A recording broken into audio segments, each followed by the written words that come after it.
Am I the whole for cutting off my brother and choosing my child over family who defend his actions?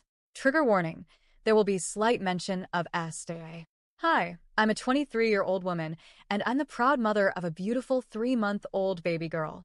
Becoming a mom has been the most grounding, life-altering experience of my life. But it's also forced me to face some deeply painful realities about my family, realities I've pushed down for far too long. My family has always been one of those family above everything kind of families. The kind who say things like, he's your brother, forgive and forget, and you'll understand when you're older. They believe that blood ties are unbreakable, that no matter what happens, we owe each other loyalty simply because we share DNA.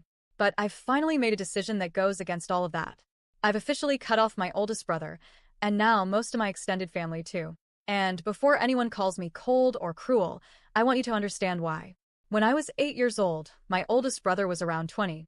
He wasn't just a big brother, he was a looming figure, someone everyone was a little scared of. But to me, back then, he was just my brother. I didn't know to be afraid yet. Until one day, he crossed every line imaginable. I won't go into detail. It's too hard. But he forced me to do things no child should ever even know about. The kind of things that steal your innocence forever. And it wasn't a one-time thing. It was a pattern, something he did in secret, something I was too young and scared to fully understand. But that wasn't even the end. Fast forward a few years, I was around 15, he would have been about 27. My youngest brother, who was 12 at the time, had the audacity to eat one of his chicken nuggets. That was all it took. One nugget. He lost his mind. He tried to choke my brother out, literally wrapped his hands around his neck over food. I stepped in to protect him like I always did. And that was when he turned on me. He grabbed my face and slammed the back of my head into the floor. Over and over again. My other brothers have had to fill in the blanks for me, because all I remember is a flash of pain, and then nothing. They said the living room looked like a crime scene, blood everywhere. I was rushed to the hospital and taken into surgery immediately. My heart stopped on the table. I died, and I was brought back.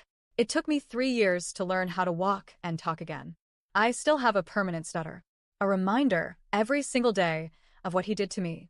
And what did my dad do? He refused to press charges. The hospital and police stepped in anyway, but the family, my own family, swept it under the rug. It was a moment of anger, they said. He didn't mean it. They even tried to blame me. Our mother was in the hospital during all of this. She's since passed, and I think about her every day. Sometimes I wonder what she would have done, if she would have stood up for me, protected me. But I'll never know. My brother was eventually convicted, but he was released last year for good behavior. I didn't go to the hearing.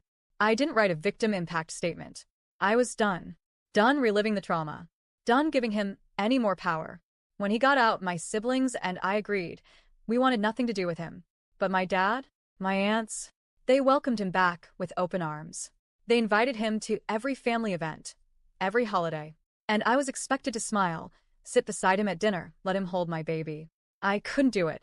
When I tried to draw the line, when I said he wasn't welcome near me or my daughter, I was called rude, immature, and disrespectful.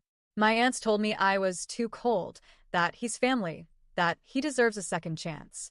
My dad said he should be a part of his niece's life. Absolutely not. I told them clearly, I would not attend any event where he was present. I told them, your house, your rules, but don't expect me to show up. I made it very clear, my daughter's safety and well-being will always come first. And if that makes me the black sheep, so be it. They didn't take me seriously. One day, my aunts and my dad brought him to my house. To my home.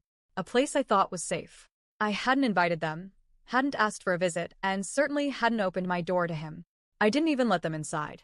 I slammed the door in their faces. And then came the barrage. Text messages, voicemails, guilt trips, manipulation. He didn't mean to hurt you. You were dressed too revealingly. I was 8, wearing a hoodie and jeans. You're tearing the family apart. You'll regret this. No.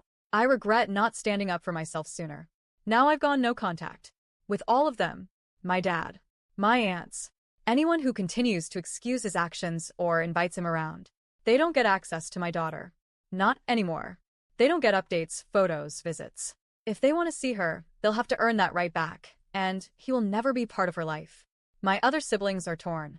They support cutting off our brother, but think I went too far with cutting out the rest of the family. I get it, they're trying to keep some version of peace. But I've been keeping peace at the expense of myself for far too long. My husband is fully on my side. He said, protect our baby at all costs. No second chances. And I agree. I love my dad and my aunts. I grew up in their arms.